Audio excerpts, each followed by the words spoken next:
Hey guys, Bostonian Critic here. I have a new unboxing video, as well as a game video that's coming up in a little bit. Well, until I'm done beating the game, I have here Spongebob SquarePants Battle for Bikini Bottom Rehydrated on the Xbox One. And I really love the box art cover. The price of it is really good, $30 for it. My sister bought it for me because I was helping her out with her dog. So I was planning on buying it, but luckily my sister helped me out with it. So, on here is the front and the back. Like itself, of course, it's E10, on which the original copy was, like on other gaming consoles originally back in 2003 was rated E. I played the PS2 version. I played the Dolphin emulator, so I already took off the sticker part as well. So I'm just gonna rip it open. Just hang on a second. Get the plastic off.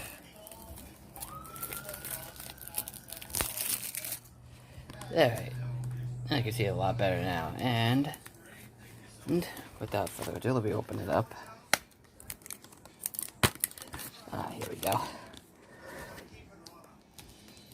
Too bad there's no box art. There's no art inside of the box, but and not much of an art on the disc as well. But nah, I'm fine with it. But with that said, I will be playing this game and I will give you a full-on review. I did play a little bit of it on Steam, but I didn't beat the entire game because my brother and I, well, my brother shares his games with me for family. So I'll be back in a little bit. Hey guys, I'm back, and today I am going to be talking about, ta-da, SpongeBob SquarePants Battle for Bikini Bottom Rehydrated. So basically, you already saw me unbox this game. I'm on the Xbox One. But I did play the PC version first because my brother and I, my brother shares his games with me on Steam. And the Steam family thing. I was really looking forward to this game. And when it comes to the original Battle for Bikini Bottom game, I absolutely love it. Not only was it made, not necessarily made by THQ, but it was published by THQ, who also helped out with the Saints Row games, and then now they at first THQ ran out of business for a while, and then they basically relive again. And now the game itself was made by Heavy Iron, who also made the other SpongeBob games and made the Incredibles games as well.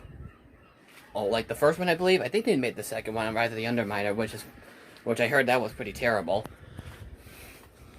But when it comes to the original SpongeBob Battle for Bikini Bottom, I had it on PS2. And I basically played it in the GameCube version on Dolphin emulator. And I still love it. And everybody really loved the original game as well. It was basically like at the same collectathon stuff, like Banjo-Kazooie, Mario 64, actually the other collectathon Mario games, and Jak and Daxter. And of course, Spyro was kind of a collectathon game as well. Honestly, for Battle for Bikini Rehydrated, I freaking love it. But did I like it as much, say, like the other remakes that have come out? Like Crash and Spyro? No.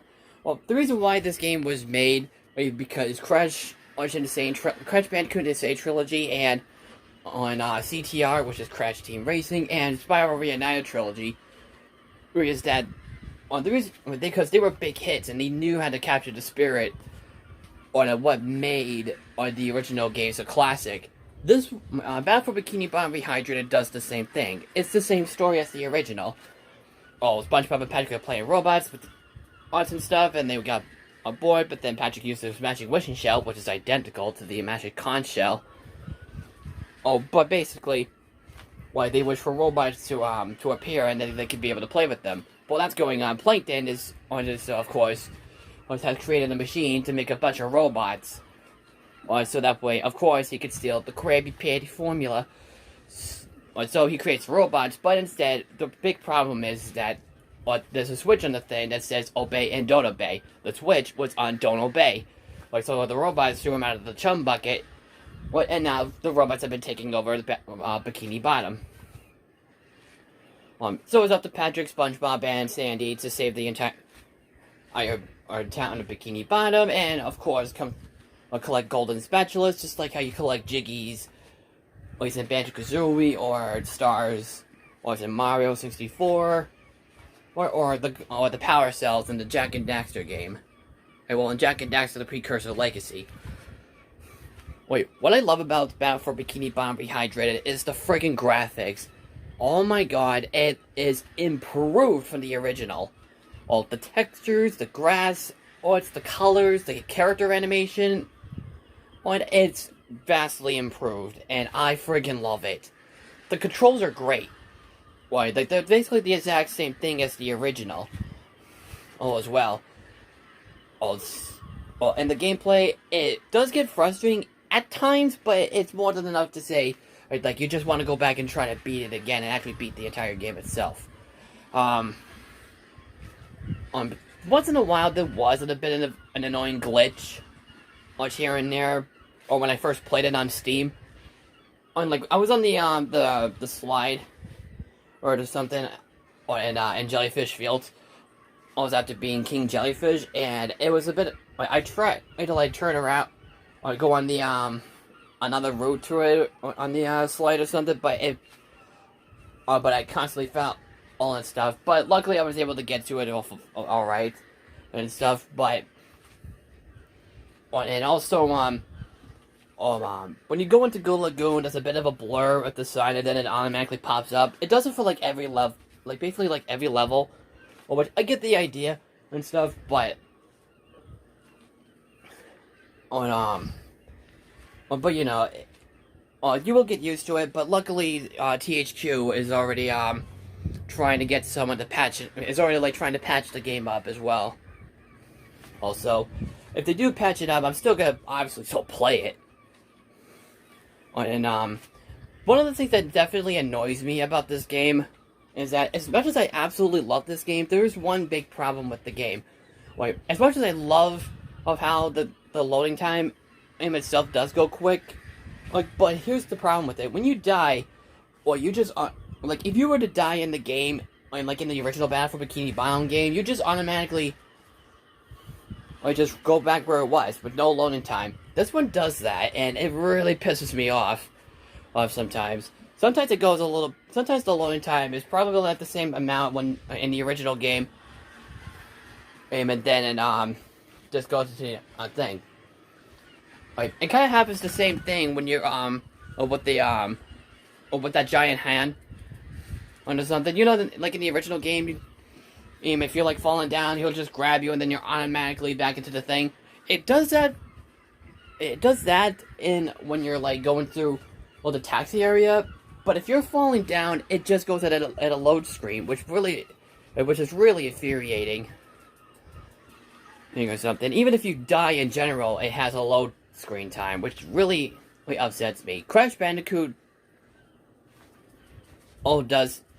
basically just doesn't have a load screen in time when you die or something. Spyro the Dragon, it does actually, but it probably takes a little bit more time than Rehydrated does.